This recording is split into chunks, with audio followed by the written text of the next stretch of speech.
शिंदखेडा येथील जनता हायस्कूल कला व विज्ञान कनिष्ठ महाविद्यालयाचे उपशिक्षक जे.डी. बोरसे यांना कला साधना सामाजिक संस्था नवी मुंबई यांच्या वतीनं गुरु द्रोणाचार्य आदर्श शिक्षक ट्रॉफी मेडल आणि सन्मानचित्र सुप्रसिद्ध अभिनेत्री उर्मिला डांगे, चला हवा येऊ द्या मालिकेतील कलाकार जॉनी रावत व सुधाकर वसईकर, सुप्रसिद्ध जादूगार सतीश देशमुख या मान्यवरांच्या हस्ते देऊन सन्मानित करण्यात आलं।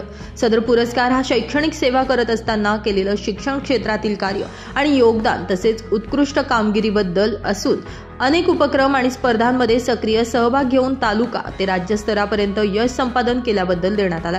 पुरस्कार मिळाल्याबद्दल संस्थेचे अध्यक्ष मनोहर गोरख पाटील, सर्व संचालक, प्राचार्या श्रीमती एस.एस. बैसाने, पर्यवेक्षक यू.ए. देसले, वरिष्ठ लिपिक किशोर पाटील, ज्येष्ठ शिक्षक बी.जे. पाटील, एस.के. जाधव, एस.ए. पाटील, सर्व सहकारी शिक्षक, शिक्षिका, शिक्षकेतर कर्मचारी यांनी जे.डी. बोरसे यांचं कौतुक आणि अभिनंदन केलंय। यादवराव सावंत, माझा महाराष्ट्र न्यूज, शिंदखेडा।